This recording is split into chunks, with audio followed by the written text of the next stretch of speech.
दोस्तों आज हम उस भारत में रह रहे हैं जो भारत विश्व की छठी सबसे बड़ी इकोनॉमी बन गई है, जो तकनीक के मामले में आज काफी उन्नत है। यह संचार के साधन और यातायात के साधन किसी भी बड़े देश के बिल्कुल बराबर है। आज की टेक्नोलॉजी से हम कोई भी काम चुटकियों में कर लेते हैं। हजारों मील का सफर कुछ घंटों में पूरा कर लेते हैं। इतनी सुविधा है आज हमारे पास, लेकिन यदि पल भर के लिए हमें किसी सुविधा से दूर रख दिया जाए तो हम बिल्कुल बेचैन हो उठते हैं। तो सोचिए उस जमाने में लोग किस प्रकार रहते होंगे जब ये सब कुछ उपलब्ध ही नहीं था।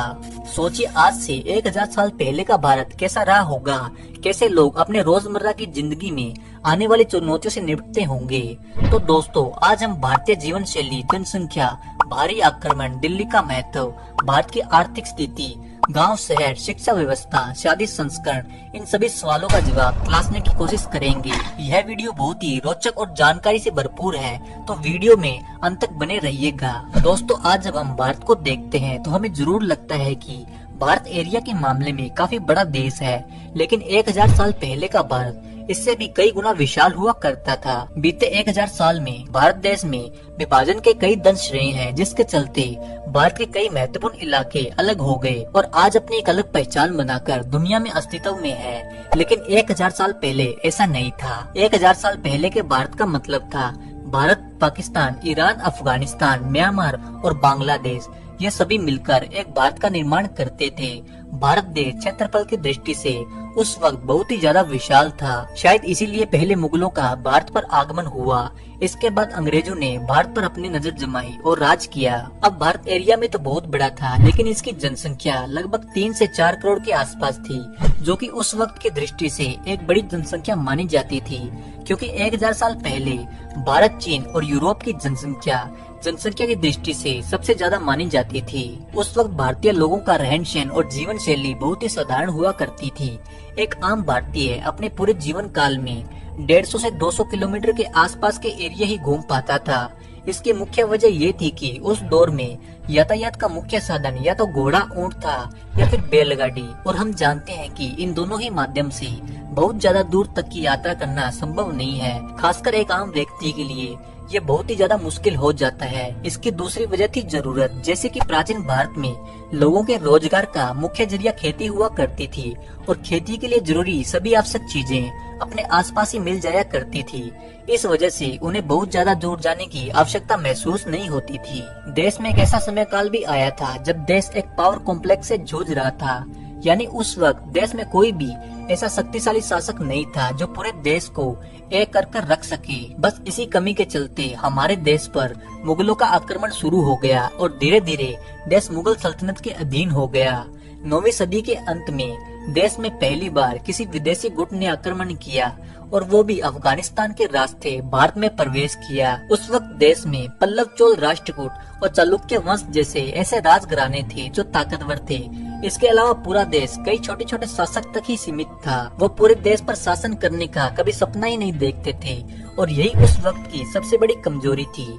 इसी कमजोरी को मुगलों ने अच्छी तरह से समझ लिया था। 11वीं सदी के आखिर में पृथ्वीराज चौहान, जो कि भारत के आखिरी हिंदू शासक थे, उन्हें भी मोहम्मद गोरी ने हरा दिया था और उन्हीं के साथ ही हिंदू शासन का अंत हो गया। पृथ्वीराज चौहान के अंत के साथ ही कहीं न कहीं हिंदुओं के दबने का इतिहास भी शुरू हो गया। ये कहना गलत नहीं होगा। उसके बाद उत्तर का क्षेत्र पूरी तरह से मुगलों के हाथ में आ चुका था। उत्तर का क्षेत्र अर्थव्यवस्था के लिहाज से बहुत मायने रखता था, क्योंकि उत्तर की भूमि बहुत उपजाऊ तो थी ही, साथ ही साथ यह वही क्षेत्र था जो भारत को चीन, यूरोप, रूस और सेंट्रल एशिया से जोड़ता था। इस समय हर शासक का सपना होता था कि वो दिल्ली पर राज कर सके, क्योंकि दिल्ली देश का केंद्र होने के साथ साथ व्यापारियों का भी केंद्र थी। हमारे देश को सोने की चिड़िया कहा जाता था। ये बात तो आपने कभी न कभी सुनी होगी, लेकिन क्यों कहा जाता था इसका कारण भी आज जान लीजिए। असल में आज से 1000 साल पहले का जो समय था वो भारत के लिए आर्थिक रूप से बहुत ही अच्छा था। आज हम जीडीपी की बात करते हैं और हम देखते हैं कि इंडिया आर्थिक मोर्चे पर चीन से पीछे है। एक्सपोर्ट की बात हो या जीडीपी की बात हो, दोनों मामले में ही चीन आज हमसे काफी आगे दिखाई देता है। पर आज से 1000 साल पहले ऐसा नहीं था। दोस्तों शायद आपको जानकर यकीन नहीं होगा, लेकिन आज से 1000 साल पहले पूरी दुनिया में एक्सपोर्ट होने वाली चीजों में 30% गुड्स एंड सर्विस का एक्सपोर्ट भारत का था, जबकि चीन 25% और यूरोप 11% करता था। भारत सबसे ज्यादा कपड़े, मसाले और खाने की चीजें एक्सपोर्ट करने के लिए जाना जाता था। भारत विशेष रूप से मसालों के लिए बहुत फेमस था। यहाँ तरह तरह के मसाले मिल जाते थे।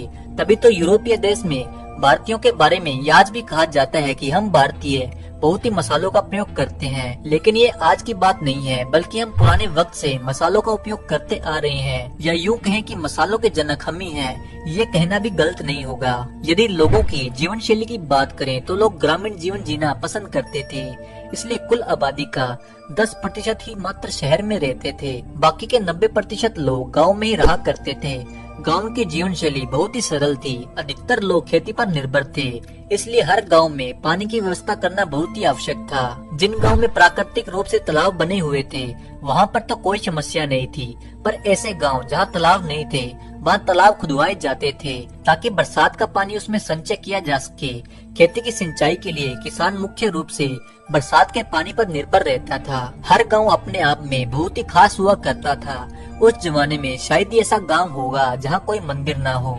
गांव में एक आम मंदिर होने के साथ साथ कुल देवी का भी मंदिर हुआ करता था, जिसके बारे में लोगों की मान्यता थी कि वो गांव की देवी है। कोई भी शुभ कार्य करने से पहले लोग उस मंदिर में पूजा अर्चना करने जाते थे।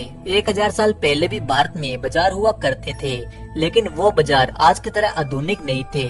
उसमें बस कुछ जरूरत की चीजें ही मिला करती थी। लोग दुकान भी लगाते थे, लेकिन उन दुकानों में अधिकतम कपड़े, खाने के सामान, मसाला, इत्र, पूजन सामग्री ही मिला करती थी। उस जमाने में मुद्रा का भी चलन था। लोग सामान खरीदने के बदले मुद्रा दिया करते थे, लेकिन ऐसा नहीं था कि मुद्रा नहीं हो तो सामान नहीं खरीद सकते। मुद्रा की जगह कुछ और चीज देकर भी सामान खरीदा जा सकता था, जैसे कपड़े खरीदने के लिए गेहूं, फल खरीदने के लिए चावल इत्यादि देकर लोग सामान खरीद लेते थे। दोस्तों, उस दौर में न्याय व्यवस्था पंचों के हाथ में होती थी। वैसे तो हर गांव किसी न किसी राजा के अधीन होता था, पर गांव की हर समस्या राजा तक नहीं पहुंचती थी, क्योंकि उसका निराकरण गांव में किया जाता था। वो पंचों के द्वारा किया जाता था। पंच आम तौर पर उस व्यक्ति को बनाते थे जिसका गांव में रुतबा हुआ करता था। दोस्तों, जैसा कि हमने बताया, उस दौर में व्यापार के बहुत ज्यादा साधन नहीं होते थे। लोग कृषि पर ही ज्यादा निर्भर रहते थे, इसलिए पीढ़ी दर पीढ़ी लोग परंपरागत बिजनेस को ही आगे बढ़ाते थे। यदि कोई कारीगर है तो वो अपने बच्चों को कारीगरी सिखाता था।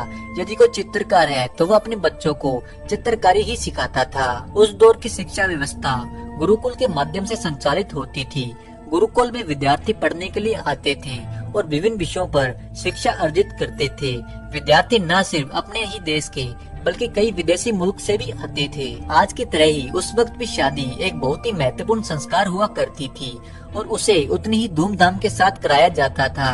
हर गांव का ये रिवाज था कि एक ही गांव में एक ही गोत्र में शादी नहीं होती थी, इसलिए हर किसी की शादी किसी दूसरे गांव में दूसरे गोत्र में होती थी। शादी का कार्यक्रम आज की तरह 1-2 दिन में समाप्त नहीं होता था, बल्कि 1000 साल पहले की शादियां 7 से 10 दिनों तक चलती थी। बारात का आना और उसकी मेहमान नवाजी करने में ही 4 से 5 दिन लग जाया करते थे। आज की तरह नहीं कि जिस घर में शादी हो बस उसी के लिए उत्साह हो। उस समय किसी की भी शादी होने पर पूरा गांव बहुत ही उत्साहित होता था, मानो उन्हीं के घर बारात आ रही है, उन्हीं के पुत्र या पुत्री की शादी होने वाली हो। उस दौर में कारखाने आदि नहीं हुआ करते थे। यही कारण है कि तब के लोग वायु प्रदूषण जैसी चीजों के बारे में नहीं जानते थे। दोस्तों, आज से 1000 साल पहले का भारत कुछ इस तरह था। हाँ, चुनौतियाँ थी, लेकिन लोग भी जिंदादिली थे। लोग तब जिंदगी को इतनी खुली मानसिकता के साथ जीते थे जितना आज नहीं जी पाते हैं। दोस्तों, आपकी नजर में 1000 साल पहले का भारत या आज का भारत, दोनों में से कौन सा ज्यादा अच्छा है? कमेंट करके जरूर बताएं। वीडियो अच्छी लगी तो वीडियो को लाइक करें और ऐसे ही ऐतिहासिक वीडियो देखने के लिए चैनल को सब्सक्राइब जरूर करें और बेल आइकन जरूर ऑन करें, ताकि वीडियो का नोटिफिकेशन आपको मिले सबसे पहले। धन्यवाद।